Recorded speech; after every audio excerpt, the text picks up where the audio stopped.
મિત્રો, શહેરની રોજિંદી ભાગદોડ, સિમેન્ટના જંગલો અને વાહનોના ઘોંઘાટ વચ્ચે આપણે સૌ ક્યાંક ને ક્યાંક શાંતિ શોધી રહ્યા છીએ. આજે હું તમને એવી જ એક જગ્યાએ લઈ આવી છું જ્યાં પહોંચતા જ હૃદયને એક અનેરી શાંતિનો અનુભવ થાય છે. આ છે ઢેઢુકી ગામ. ગામમાં પ્રવેશતા જ શુદ્ધ હવા અને માટીની મહેક આપણું સ્વાગત કરે છે. અહીંના લોકોના ચહેરા પર એક અનોખી સાદગી અને નિખાલસતા છે. કોઈ જ કૃત્રિમતા નહીં, બસ સીધો અને સરળ વ્યવહાર. તેમની આંખોમાં આવકારનો એવો ભાવ છે જે જોઈને કોઈ પણ અજાણ્યા વ્યક્તિને એવું જ લાગે કે તે પોતાના જ ઘરે આવ્યો છે. આ સુંદર અને પ્રેમાળ ગામની બરાબર વચ્ચે આવેલી છે આ સંસ્થા, જેની અમે મુલાકાત લીધી. સંસ્થાના દરવાજેથી અંદર પગ મૂકતાની સાથે જ જાણે મનનો બધો જ થાક ઉતરી જાય એવું શાંત અને આહલાદક વાતાવરણ અહીં અનુભવાય છે.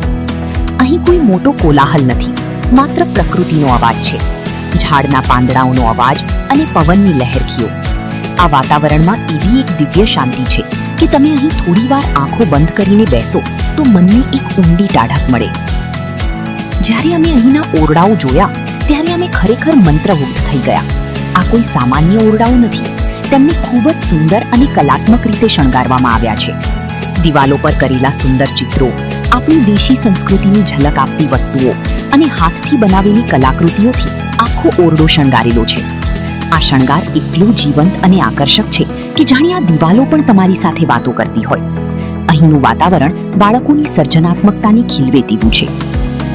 અને આ સુંદર વાતાવરણમાં જીવ રેડે છે અહીંના નાના નાના ભૂલકાઓ. ખુલ્લા મેદાનમાં મુક્ત મને રમતા, દોડતા અને કિલકિલાટ કરતા આ નિર્દોષ બાળકોને જોઈને આપણું બાળપણ યાદ આવી જાય. તેમના ચહેરા પર કોઈ જ ભાર નથી, કોઈ જ ડર નથી, માત્ર શુદ્ધ અને નિર્દોષ હાસ્ય છે. આ બાળકો સાથે એટલા જ પ્રેમથી કામ કરી રહ્યા છે સંસ્થાના લોકો. સંસ્થામાં કામ કરતા દરેક વ્યક્તિના ચહેરા પર એક સમર્પણ અને સેવાભાવ દેખાય છે.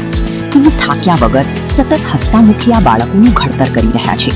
તેઓ એક કાર્યકર કે શિક્ષક કરતા આ બાળકોના વાલી અને મિત્ર વધુ લાગે છે. ખરેખર મિત્રો, ઢેઢુકી ગામ અને આ સંસ્થાની મુલાકાત એક એવો અનુભવ છે જે માત્ર અનુભવી શકાય, શબ્દોમાં પૂરેપૂરો વર્ણવી ન શકાય. આ શાંતિ, આ સાદગી, આ ઓરડાઓની સુંદરતા અને આ બાળકોનું નિર્દોષ હાસ્ય આપણને શીખવે છે કે સાચું સુખ અને જીવનનો ખરો આનંદ ક્યાં છુપાયેલો છે. આ ગામ અને આ સંસ્થાની યાદો હંમેશા અમારા હૃદયમાં એક મીઠી સુગંધની જેમ જળવાઈ રહેશે. આભાર.